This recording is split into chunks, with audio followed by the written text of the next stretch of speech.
어떤 유튜버님이 수도권 집중 현상에 대해서 우리나라 국면의 길이라고 표현할 정도로 강하게 이야기하셨는데요. 최근 서울, 경기, 인천 지자체장들이 모여서 우리나라 수도권이 세계 5등 정도 되는데 3등 정도로 가야 된다. 그리고 지방소멸이나 저출산의 책임을 합리화하려는 움직임도 있는 것 같다고 하는데, 집중화가 본격적으로 언제부터 시작된 거고 어떤 부작용이 있는 것이고, 집중화를 더 시키게 되면은 우리나라의 미래는 어떻게 되는 것이냐. 일단은 이 유튜버님이 어떤 유튜버님인지, 수도권 집중 현상에 대해서 우리나라 공멸의 길은 아니에요. 우리나라 파멸의 길로 가겠죠. 저분이 강하게 표현하셨다고 하는데, 제가 봤을 때는 굉장히 순화해서 표현을 하신 거다. 채부심. 네. 저거요, 공멸의 길이 아니라 파멸의 길로 가는 거예요. 지방 소멸되면 어떡할 건데. 예를 들어서요, 경북 경남 지자체장, 전북 전남 지자체장, 충북 충남 지자체장이 6명이 모여가지고 수도권 집중합시다 이딴 소리 하겠어요? 집중되면 이 사람들은 좋고 나머지는 안 좋겠죠. 왜? 머릿수가 늘어난 만큼 세금이 늘어나니까. 저기 지자체장은 힘이 생기고. 그런데 광양 같은 도시를 보면요, 무슨 짓을 하느냐, 여순광이 있죠. 여순에서 인구를 빼옵니다.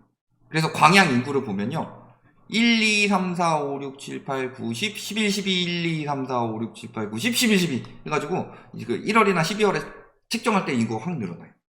여수, 순천은 반대로 줄어듭니다. 왜 그렇게 했어요? 실적만 내려고. 인구 많으면 우리 도시가 잘 사는 도시 같아 보이니까. 이 부분에 대해 저희가 2019년에 한번 이야기한 적이 있었는데, 저딴 식으로 하고 있어요. 심지어 공무원들한테 압박합니다. 인구 늘리라고. 공무원들이 친척, 지인 이런 것들 주소 빼와가지고 전입신고해놓고서 연말에 전입신고해놓고 연초에 다시 빼고 이런 경우도 생겨요. 광양에서 인구가 늘어나면 좋으니까 그 짓거리 하지, 인구가 늘어나면 나쁘니까 그 짓거리 하겠어요? 근데 사기치고 있는 거지. 그런 것처럼. 그러면 수도권에 집중이 된다고 해봅시다. 그러면 수도권에서 할 수 있는 건 뭐가 있을까요? 뭐 기업 뭐 만들어내는 것도 있을 테고, 직장도 뭐 거기서 나올 수 있는 거 있고, 상권 이런 것들이 있는데, 여기서 생산을 할 수 있는 게 얼마나 되냐. 아산, 평택 뭐 이런 데서 뭐 삼성 공장에서 생산하고 뭐 이런 건 있겠지만, 지방에서만 가능한 것들도 있어요. 근데 여기가 다 소멸이 되고 고령화가 되고 수도권만 집중이 되어 있다. 이게 어떤 상황을 초래할 것인지를 생각을 안 하고 있다. 그러니까 서울, 경기, 인천 지자체장들이요 모여가지고 대가리를 쓸 건요, 이걸 3등으로 만들기 위해서 수도권 집중화를 가속시켜야 되는 건 개소리고, 그러면 나머지 지방 다 망하고 서울 수도권 3등 해가지고 무슨 의미가 있어요? 나라는 망하는데 나만 잘 살면 돼, 이런 거예요? 그리고 지금 생각해 봅시다. 자, 통계청입니다. 합계 출산율을 볼게요. 자, 서울은 0.6, 인천은 0.7, 그 다음에 경기도는 0.853. 그나마 경기도가 좀 어느 정도 선방하고 있더라도, 경기도가 선방하고 있는 이유는요, 여기에 젊은 세대가 많아서 그래요. 젊은 세대가 많은데도 강원도나 이런 데보다 더 안 나오죠. 충청북도 이런 데, 충청남도 이런 데보다 더 안 나오죠. 세종특별자치, 여기도 젊은 세대가 많은데. 그럼 왜 젊은 세대들이 다 경기도가 있을까요? 서울에서 출산율 다 까가먹고 간 거죠. 집값 비싸니까. 근데 수도권에 다 몰려가요. 출산율 8도 안 나와요. 미친 소리 하는 거지. 거기다가 니들이 뭐라고 그랬어요? 공급 부족이라면서요. 특히 서울에 집 지을 땅 없다. 누가 저런 이야기 많이 했어요? 이분이 말씀하셨죠. 누구예요? 훈이. 몇 살? 5세. 이분이 말씀하셨죠. 그래 놓고서 지금 서울 지자체장이 가가지고 그딴 소리를 하고 있어요? 서울에 집 지을 땅 없다면서요? 인구를 어떻게 넘어와요? 지금 인구 밀도는 굉장히 과잉되어 있습니다. GTX 왜 만들어요? 서울에 너무 인구가 집중이 된다. 이것을 분산하기 위해서 노무현 정권에서 했던 게 뭐예요? 세종 이전, 행정수도 이전. 그래서 이쪽을 하려고 그랬는데 뭐 했어요? 여기 있는 사람들이 서울집 안 팔고 세종에 있는 거는 특별 분양 받아가지고 갭투기 놓고 있다가 비싸게 팔아 처먹으려고 하고 있죠. 그러니까 도저히 지방 분산 안 되니까 그나마 궁여지책으로 한 게 서울에 있는 걸 수도권으로 퍼뜨리고, 수도권도 점점 더 밖으로 퍼뜨리면서 이런 식으로 분산하자 해서 만들어낸 게 수도권 지하철 GTX예요. 그러니까 GTX 나오니까 이제 GTX 집값이 뜹니다. 여러분들 믿습니까? GTX 믿습니까? 하면서 GTX 집값 다 올려놓고 그게 서울보다 더 올려. 어떻게 된 게, 의왕 GTX 역이 서울에 있는 노도강이나 은평구보다 더 비싸요. 말이 돼요? 노도강에서 강남 가는 게 편해요? 아니면 의왕에서 강남 가는 게 편해요? 상식적으로 생각을 해봤을 때. 그러니까 거기가 막 GTX 들어가가지고 12억 10억 한다라고 들어가가지고 집값 오릅니다 하고 사는 사람들은 도대체 뇌에 뭐가 들어있는지 모르겠어. 그러니까 사기당하지. 나는 안 당할 거야 생각하고 있는데 수익률 높게 준다고 하고서 몇 번 주면 혹해가지고 넘어간다니까? 상식적으로 말이 안 되는 건데. 아르헨티나 앞바다에 침몰한 보물선을 찾아가지고 요거를 하면 어마어마한 수익이 날 거니까 요 펀드 만들어서 수익 한 달에 5%씩 드릴게요. 말 같지도 않은 소리인데 그런 거에 넘어간다니까요. 수익률 한 달에 5%고 나는 아르헨티나의 앞바다에 보물선이 가라앉았는지 안 가라앉는지도 모르는데 수도권 집중화를 하게 되면 어떻게 되냐면은 지방은 다 소멸돼요. 그리고 수도권은 과잉됩니다. 그럼 수도권이 과잉되게 되면 어떻게 돼요? 여기는 모든 게 다 올라요. 물가 폭등의 시기가 오는 거죠. 그리고 지방은 소멸되는데 몇몇 군데 살아남는 곳들, 이제 공장 들어가는 곳들. 요 사람들은 요 주변에 어느 정도 오피스텔이나 이런 곳, 원룸 이런 데서 살면서 요 주변 상권 만들어내겠죠. 그리고 이 사람들은 여기서 뭐해?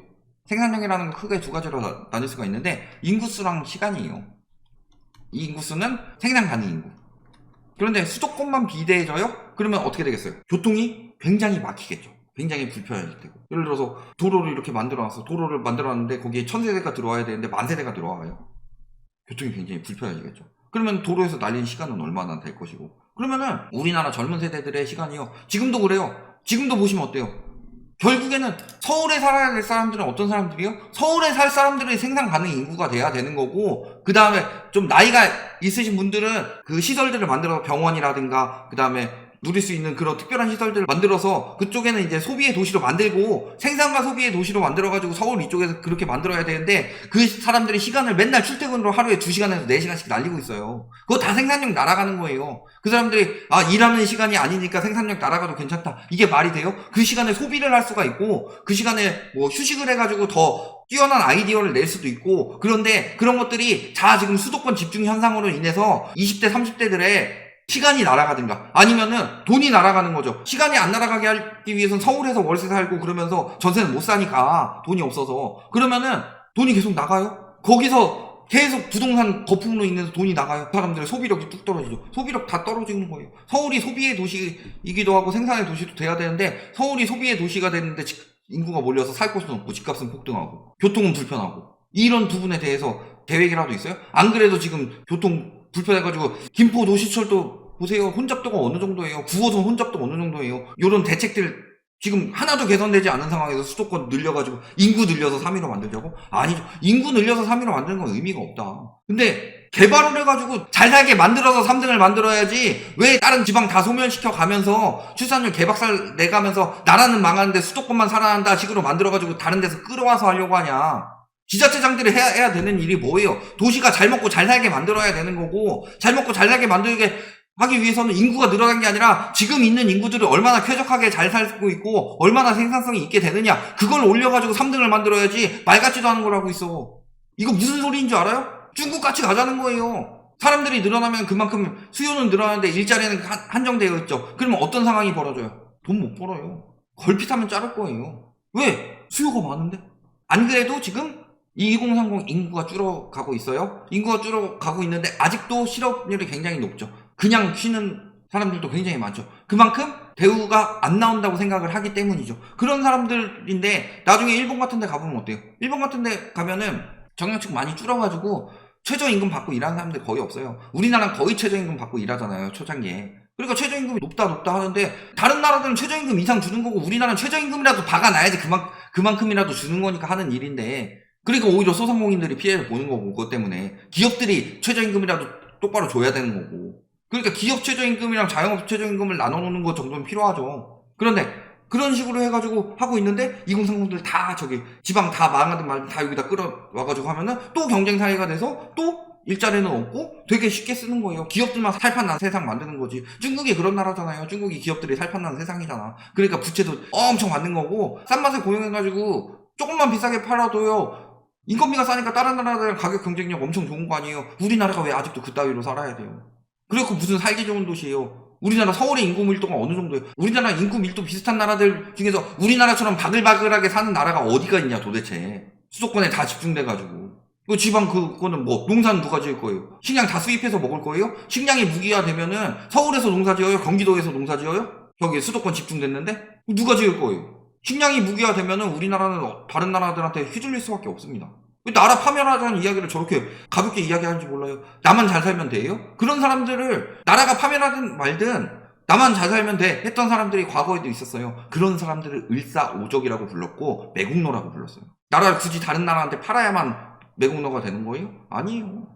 나라 망하는데 기여를 하는 사람들도 당연히 매국노들이지. 뭔 얘기를 하고 있는 거예요 도대체. 말 같지도 않은 소리를. 수도권 집중되면 나라 망해요. 일본 상황 보세요. 일본이 수도권 집중이 굉장히 심한 나라잖아요. 몇몇 수도권이라고 하기에는 또 수도권 아닌 몇몇 곳. 우리나라는 땅덩어리가 어마어마하니까 집중되는 몇 곳 있고 나머지가 어때요 지금. 사람도 없고 완전히 늙은 사람들밖에 없고 거기다가 집 산 사람들은 오히려 애물단지 되어 있고 상황이 어떠냐. 잃어버린 30년 만들 생각이냐.